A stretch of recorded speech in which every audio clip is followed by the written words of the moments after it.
Like a craft beer through a pint glass, these are the gays of our lives.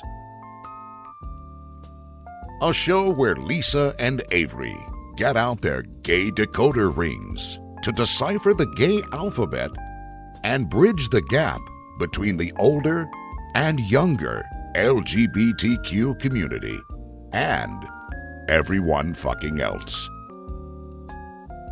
And now here are your hosts, Lisa and Avery. Don't blame them. Hey, it's Lisa.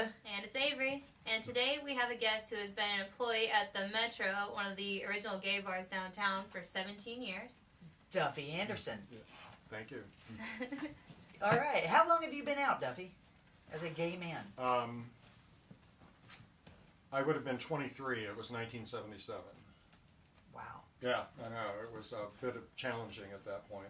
That was not talked about probably back then. Yeah, that was just a few years after Stonewall in New York. Oh, jeez. Yeah. So, what was the culture that even surrounded that at the time?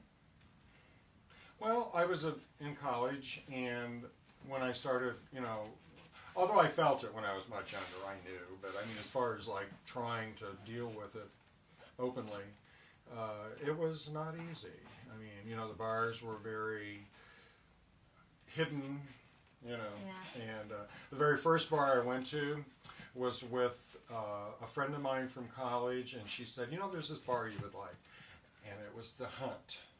Now, did any of you ever heard of The Hunt and Chase? No. Here in Yes, in Indianapolis? Indy. No. Okay. That was the first big 70s disco. It was a blast. 3 levels. It was down in the brick building that sits next to, just north of the arena. Okay. Like Conseco? Yes, what used to be Conseco or whatever it is Luke, now. no, Lucas. Not the anyways, football The stadium. field house. The field house. Yeah. Yeah, so if you're standing in front of the field house on Pennsylvania, right there immediately to the right of it, is this 4-story brick building, office building. And that used to be the Hunt and Chase back in the 70s. And Fred Cooney, do you know him? Okay, he lives over close to Metro. He owned it. Oh. And it was phenomenal. Loved it. And the first floor was open during the day, and it was called The Hunt. And it was this fireplace, leather furniture, animal heads. It was like going into a cigar bar type atmosphere. And it was one of the earlier ones for the gay community, although there were some older than that too, but I was too young to go in those. And so, yeah, I mean, it was an experience. People were not very nice. It wasn't a gay bar, though. It was a disco club. Oh, it was a gay bar. Oh, it was? Yeah. Okay. Mm-hmm. And you have to understand at that point that there wasn't much mixing going on with men and women. Lesbian and gay men were not mixing. Nope. And it wasn't until the AIDS epidemic really got ugly that men and women started working together on that problem. And that's really what brought the two communities together, was the AIDS epidemic. What's funny is I tell people back in the day, we weren't welcome at the Metro almost, kind of. Probably, yeah. Guys didn't, it's funny because we were the same community, but we didn't get along back then. Well, I mean, not get along, but you know what I mean? it just was isolated. Yeah. But women didn't necessarily, gay women, I don't even know if they were using the term lesbian as such, but I mean, as I remember it at that time, gay men, gay women, I don't think the women necessarily wanted to be around the men that much either. I think there was this desire to be amongst your own and not mingle. Yeah. Yeah. That's true. And because we were not welcome in very many of the straight bars openly, if you were open about it, the identity to be with other gay people was more important. Today, everybody mixes. It's so different now, which is good. Yeah, yeah. And I get really upset with people that say, well, I like the way it used to be. I'm like, you did? I mean, I don't know. I kind of like it better the way it is now myself. But, Yeah, well, and I go to straight bars more than I do gay bars, and it doesn't matter. Nobody judges the fact me of for the it. matter is you shouldn't have to worry Exactly. about it. We shouldn't have to have gay bars, straight bars. And know. that's the way it's going. We don't Yeah. really have that as much anymore, which is nice. But in the larger cities, it's changing, and thank God, because even when I was coming out, and we thought we were progressive for coming out, I decided to date an African American man in the late 70s, and I'm telling you, That there was were probably- people in my group that pushed back. They were like, "What are you doing?" Gay men, Yeah. Oh yeah. No, they weren't straight. They were gay men. that Yeah. pushback, that's crazy. Now, you got diagnosed with HIV 1985. in 1985, Mhm.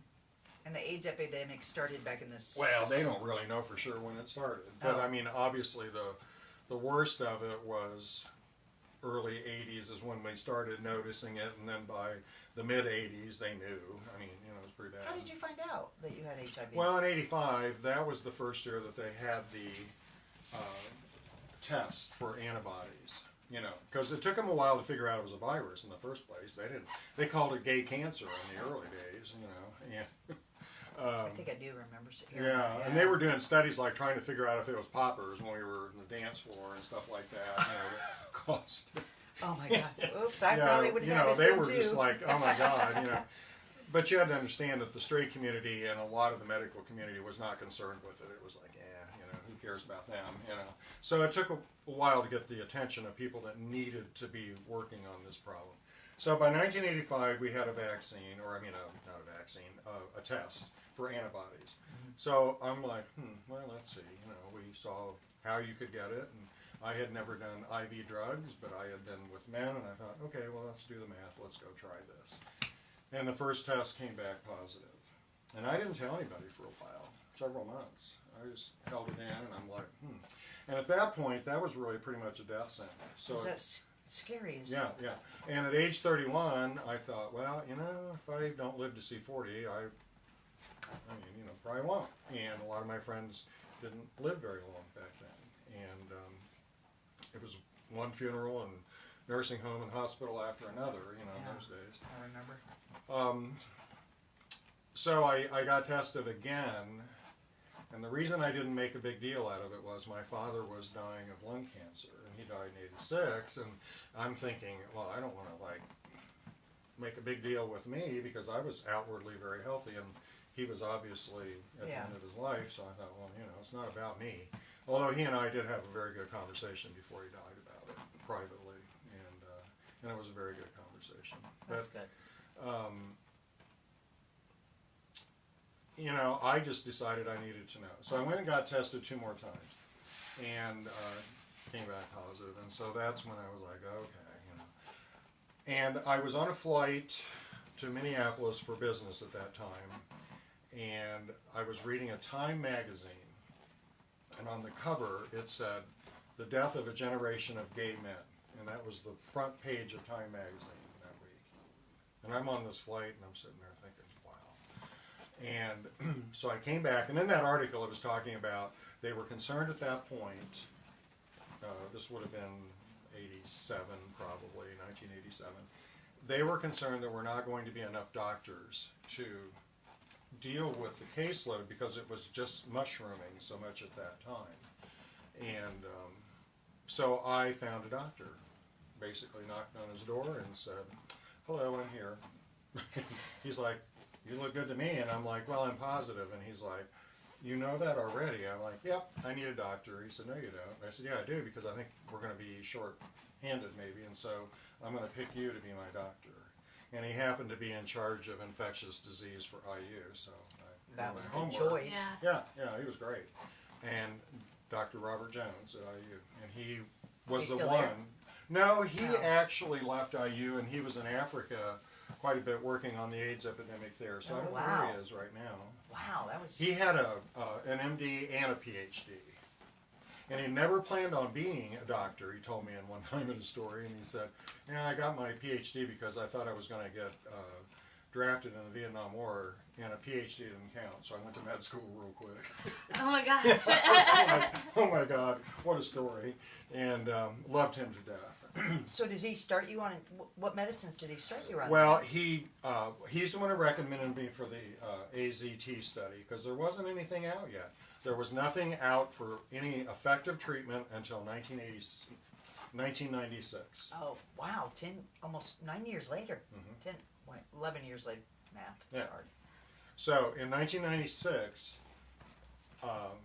I officially was diagnosed with full-blown AIDS. My CD4 count was below 100. I was losing weight. I was not feeling very good. And Dr. Jones was like, oh my God, we got to do something here. And so I started on, what was that first one? It was like you took 12 horse pills a day. Had to keep them in the refrigerator. I just forgot the name. And very toxic, very strong. You know, at the beginning they were panicking and they were like, throw as much medication at them as they can handle, you know. Yeah. Well, I understand. Everybody was panicked, and I thought I was going to die from that. I was so sick. Horrible. I mean, about 2 weeks later, I was like, I can't do this. So I called him up. I said, I quit taking that stuff. That's horrible. And he was like, no, I didn't want you to quit. We can switch. There is something else out now. And I'm like, well, we got to do something.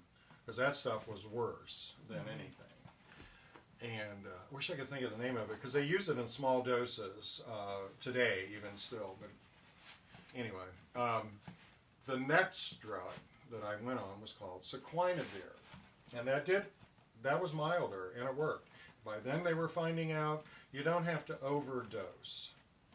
And it started working. And of course, we nicknamed it Save-A-Queer. But anyway, the doctors were not too thrilled with that. But I like it. I thought it was funny. Yeah. And so I became a poster child for results from those drugs. I had friends who lived longer because of those drugs, but they still didn't make it, you know. So it was just a whole bunch of stuff. Like So that. you're full-blown AIDS. Well, I was, not now. Wait, it can go backwards? Yeah, I'm sorry, that's because my insane. CD4 count came back up, and things started going away that would have been the symptoms. So AIDS can go in remission? Mhm. I never in my life. Wow. As a matter of fact, you know, and you have to be careful, like, you know, I'm not a doctor, so Yeah. based on, and of course the thing is, I've had such an education that I could probably be a assistant to a doctor and do quite well, you know, with this subject. But Yeah. what they have found out is that the virus stays in your body when you are successful with a regimen, and sometimes it takes a while to find the right one because everybody responds differently.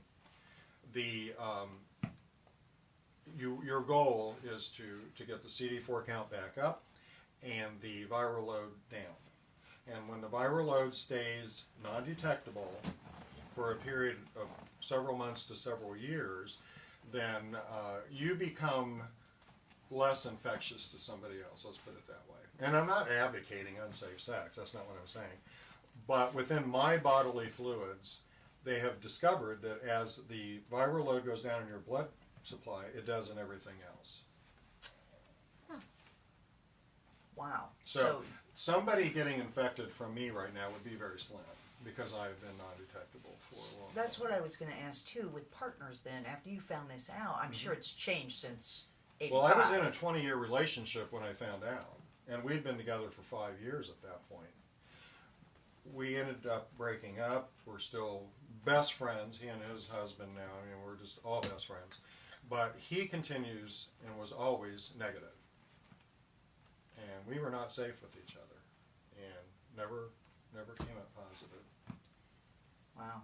Yeah. That has to be scary, though. Well, we were scared to death back Well, then. that's what I can't imagine, and I don't know.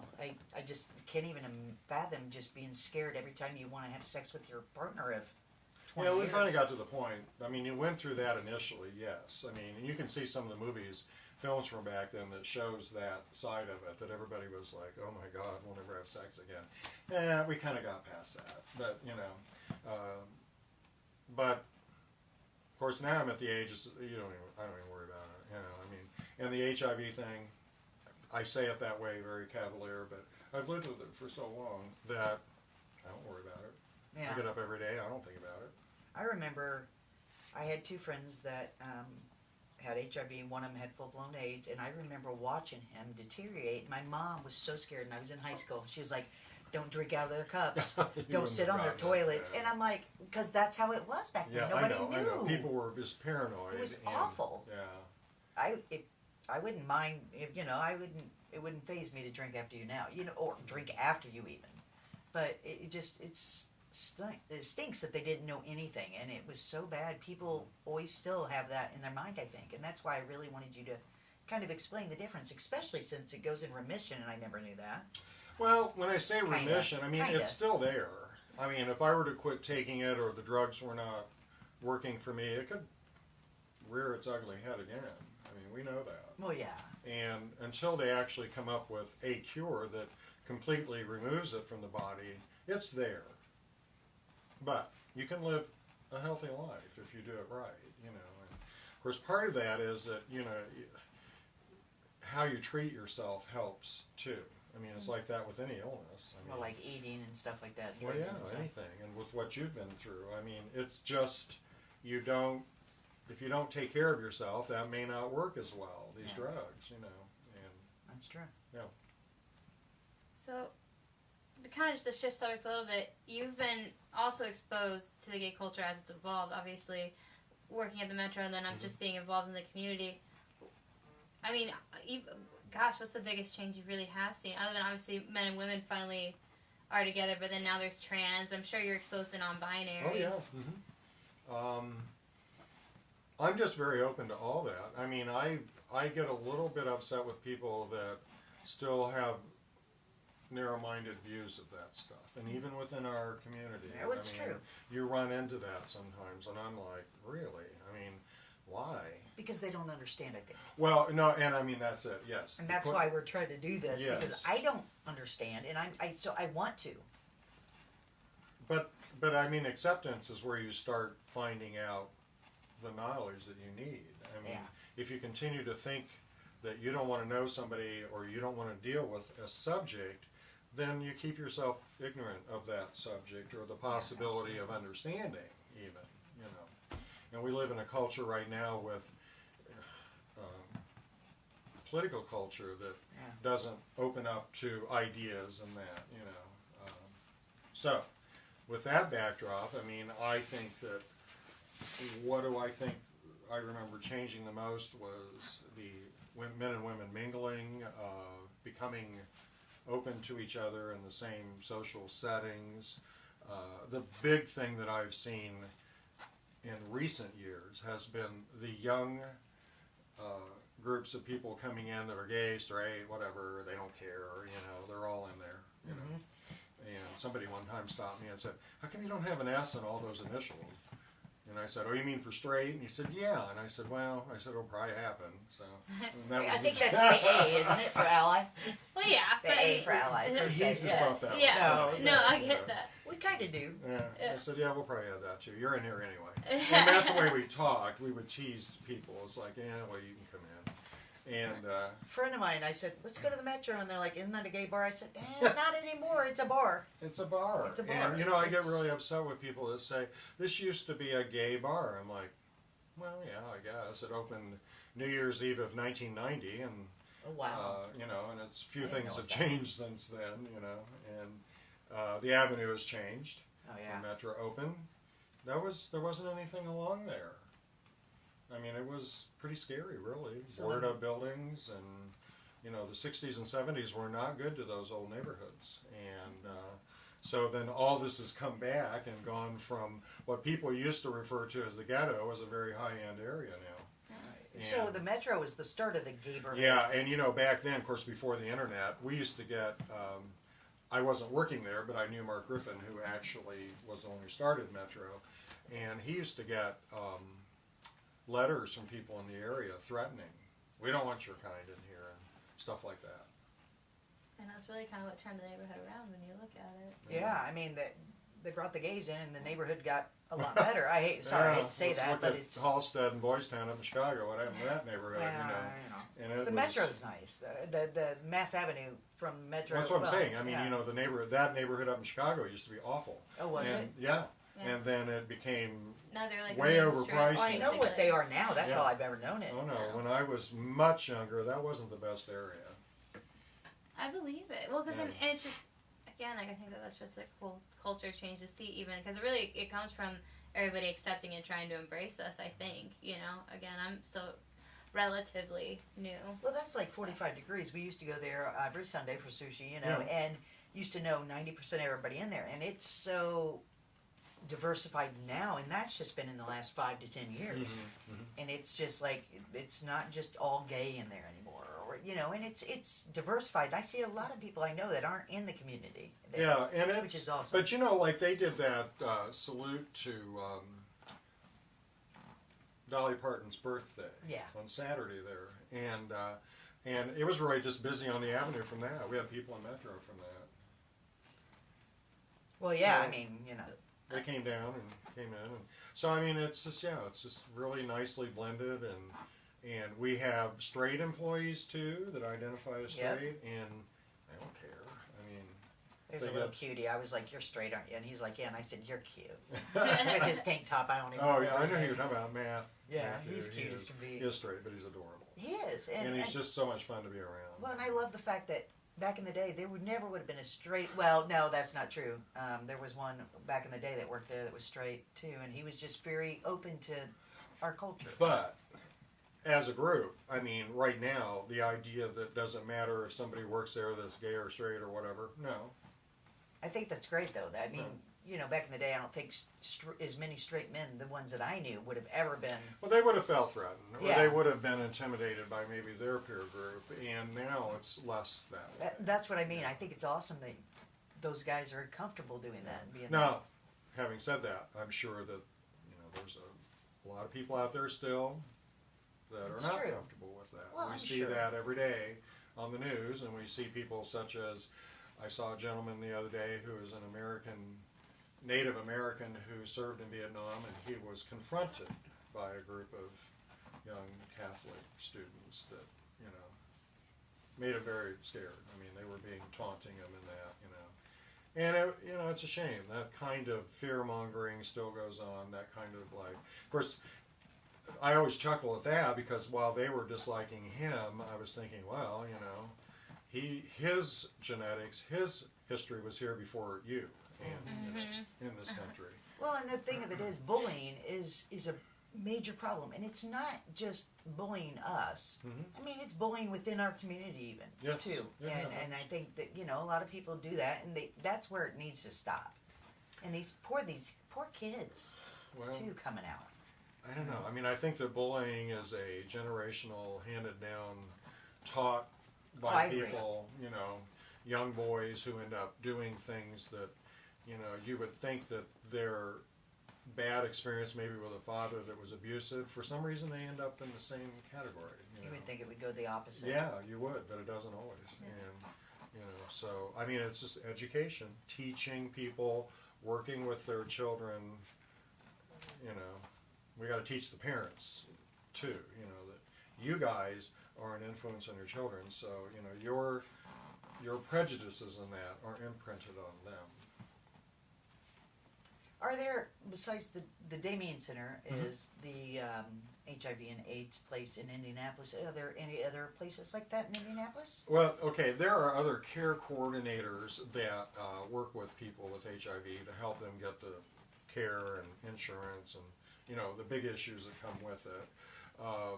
I associated with the Damien Center for a long time. But I know that Midtown Mental Health probably has care coordinators that do that. There are 2 or 3 others, and right now I'm at a loss on that. I mean, I could look it up on Google, but yes, there are other facilities. We'll have to look those up. Yeah, and they are very good at directing people to get the insurance and deal with what Indiana offers, and stuff like that. And insurance has been and always, it's been a real problem for a long time for people. It is for everything. Yeah. Now, back when I first found out I was positive, my fear was losing my insurance, and you had pre-existing back then, so you couldn't get insurance, Yeah. change a policy and all that. We had a thing called Indiana Comprehensive that was designed for people with pre-existing. However, it was very expensive. And fortunately, the Ryan White Act had always been very supported by both sides of the aisle, nationally and locally, and so Ryan White Act would pay the premiums on that for people like me. Oh, We're talking about back several years ago, those premiums were over $700 a month. You know, it's like, whoa. And no, so, you couldn't afford that. yeah. Well, then the Obamacare, the Affordable Care Act, brought in the pre-existing clause, you know, that you couldn't discriminate on that, which was really good for a lot of people. For some of us in Indiana, it wasn't good because Indiana decided, oh, well, we don't have to offer you this anymore. So they shut down Indiana Comprehensive, but at that point I was on disability, so I had Medicare, but I had no gap policies or anything offered because Indiana was one of 13 states that did not offer gap insurance for Medicare disability. Now, once you're retirement age, you can get those gap policies that you see on TV. But if you're on disability Medicare, you can't get that. Well, I know.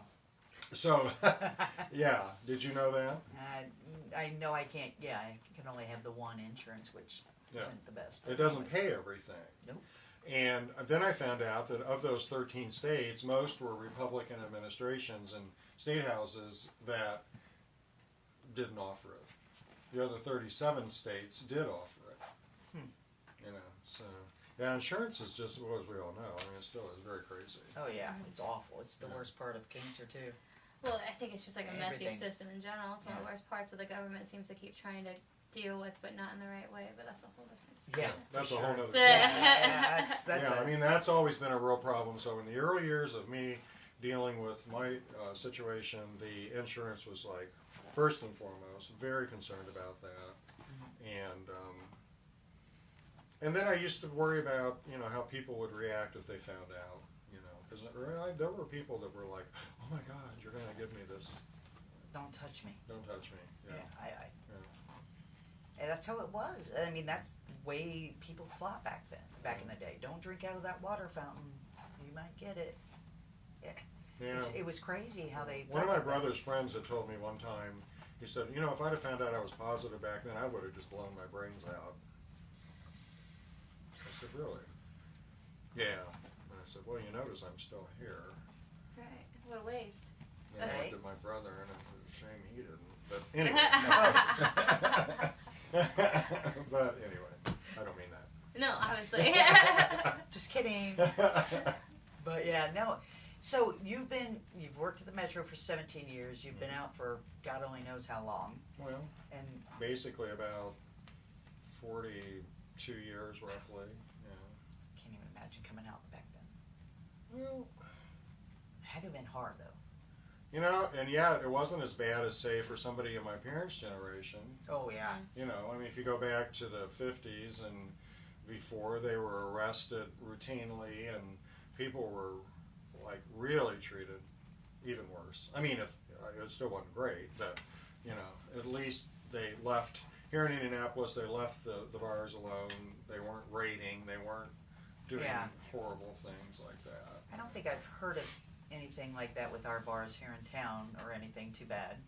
Oh, now? Well, Oh. no, I don't remember ever hearing of like people going and doing anything bad in our bar, to our bars or anything like that. I don't think we've I ever don't had remember. I mean, I'm sure that maybe somebody might have knowledge of something. Yeah, But but- you know, that. See, and I've really never felt threatened, which is good. Have you ever been when I was threatened? younger. Did you? Mhm.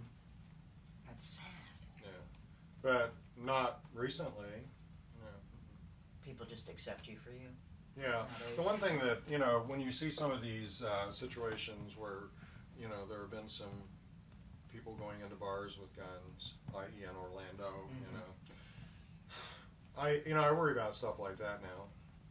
Yeah. And that's not necessarily just discrimination against a group. That's just violence in our country. Yeah, well. So, you know, we all have to worry about that, and no matter who you are. But I do remember when I was younger that we used to be concerned about going from our cars to the bars, worried about, you know, somebody saying or doing something to us, you know. The only time I ever just a little bit scared was I was at the Metro the night of the Pulse shooting because it was Pride, and I mean I remember being a little bit hesitant of going, you know, when we were there and everybody was texting me and was like, "Are you okay? You know, this just happened," and I was like, "Yeah, you know," and I have friends that were hesitant to go back to the bars because of that. Well, I'm sure. And, I mean that wasn't that long ago. It made us all pause. I mean, it's sad that that wasn't even that long ago. But again, like I think that was like, I mean, because unfortunately it's become like a nature of fear for us. It just, I mean, because that's not the only, we haven't been the only targeted group. Oh God, no. I mean, even like if you look at the Jason Aldean concert in Vegas, I mean, like that was just, I mean, it's unfortunately, I think fear is almost its own. But again, I think it's also bringing groups together because multiple. For sure. I mean, we're not. For sure. But it's appropriate that, you know, today being Martin Luther King Day, that, you know, that person was attempting to bring people together on a, you know, huge scale at a point in time that, you know, hate was really bad. Yeah. And so, I mean, it's appropriate to think about what we're talking about today with that backdrop today. It's true, though. I mean, it's not just us that get discriminated against at all. It's anything that's outside of the norm, I think, is really who gets discriminated against. Well, and unfortunately, you're dealing with a group of politicians that still believe that the 50s white, male, straight, Protestant domination is what it should be. Yeah. I mean, you know, that Make America Great Again was a wink-wink to the 50s. I mean, we all know what that meant. Yeah. And so, you know, and there again, that's like women being put back in their place and, you know, all that stuff. Yeah. So there's still people that, you know, just grasp onto ideas that are, you know, dying, I hope, and don't like change. Yeah. And it's just fear. I mean, fear of the unknown, and that's what I'm saying. If you get to know somebody, it's like, oh, well, maybe they're not so bad. Well, I can honestly say I appreciate what you and the Metro do for our community, especially and everybody else, and make it so welcoming because I feel like that's my second home. I mean, obviously mine, because I'm there a lot. Well, yeah. But I mean, I think people need to realize that just because you're a cisgender or you're straight or whatever, the Metro and the gay bars per se, are welcoming, and you're proving that. And, you know, you're saying that now, and I appreciate what you guys do for us. I really do. The Metro is a safe haven per se. Yeah, and another thing too I'll bring up is that Jim Brown, who owns Metro, has been very supportive of IYG too. Yeah. I mean, he's donated a lot of money to them. Yeah. What you guys do is great. We appreciate it greatly. So, and we appreciate you coming here on our show and talking a little bit because you're like one of the people that I've talked to about the AIDS epidemic and how long you've been out with it, the AIDS, and having that. And so we appreciate you coming on because that's something a lot of people don't know much about. Right. Haven't ever known somebody to get diagnosed with it. Seriously though. That's hard for me to believe, but you know. Well, or knowingly know.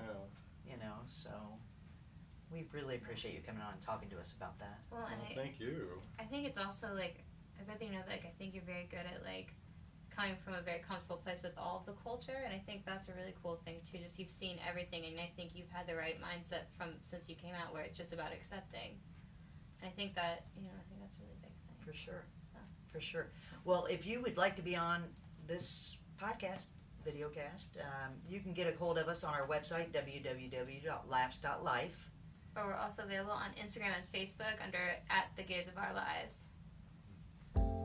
Thank you. This has been Gays of Our Lives. Make sure to check out the Gays online at www.laughs.life. And since Lisa and Avery don't have a lot of money, this episode has been brought to you by Higher Life CBD Dispensary for all your CBD needs. Located downtown Indianapolis at 901 North Pennsylvania Street. And make sure you tell them the Gays sent you.